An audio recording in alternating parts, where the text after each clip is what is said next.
Hello, welcome to Policy on Demand. I'm Sherry Grabow. I'm coming to you from PwC's Global Transfer Pricing, Trade, and Indirect Tax Conference in Prague, where we're covering the most pressing global tax and trade topics. In this segment, we're going to talk about Pillar 2. Joining me to do that is Doug McHoney, PwC's Global International Tax Services Leader. Doug, great to have you here. Thanks, Sherry.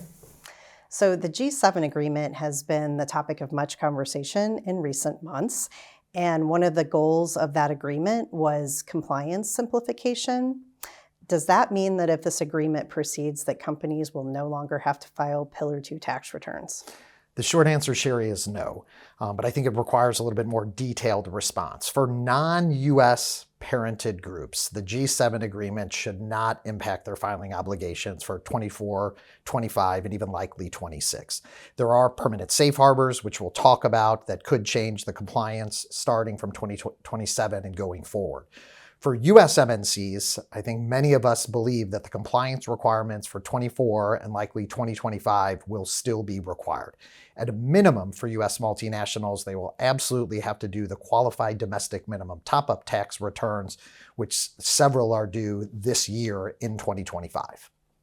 As a possible response to the agreement, the OECD is working on a proposed permanent safe harbor. As a simplification measure, what do we know about the proposed safe harbor and how might it work?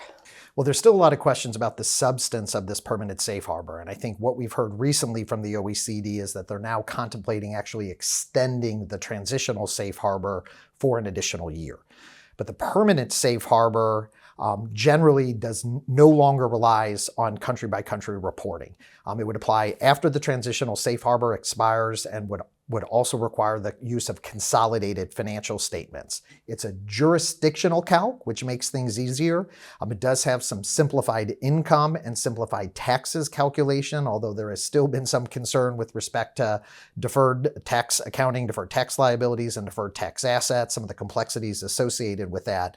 And there has been no indication of what the rate may be for a permanent safe harbor. But I think most clients and taxpayers are anxiously awaiting that permanent safe harbor or an extension of the transitional safe harbor for that extra year.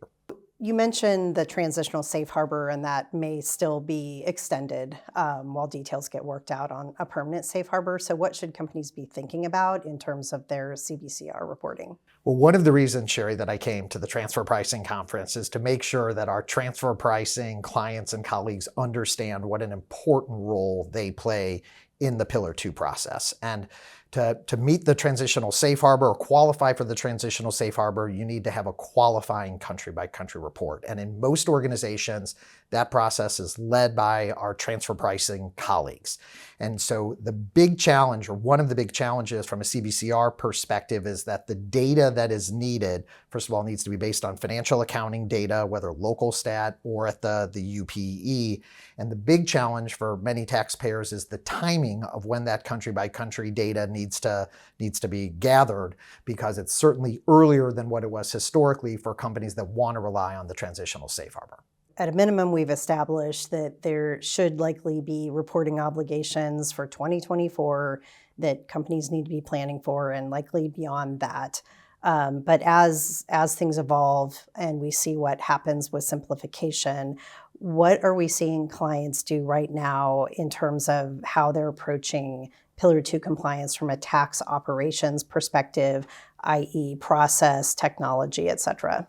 Well, as you know, Sherry, I've been working on this for PwC and the network for over 3 years. And at this point, sometimes I feel less like a tax advisor and more like a grief counselor.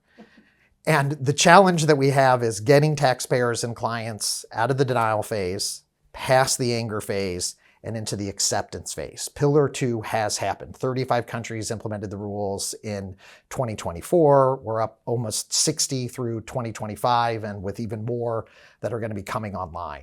And so the most important thing for clients is this requires a multi-functional team, including direct tax people, transfer pricing people, as I mentioned. There's a lot of data that needs to be gathered both within an ERP system and outside the ERP system. And so the clients that we've been working with that are having the most success are bringing those multifunctional teams, starting early and thinking about how do they create a repeatable process, because this is not going away next year. And clients need to understand how do they create a process to drive efficiencies for Pillar 2 compliance going forward. Okay, perfect. Thank you. Well, thank you for joining us. Thank you. And for our viewers, there are numerous other conversations happening at this meeting in Prague, and you can find those episodes under the Transfer Pricing channel on the Policy on Demand website. Thank you for watching. Take care.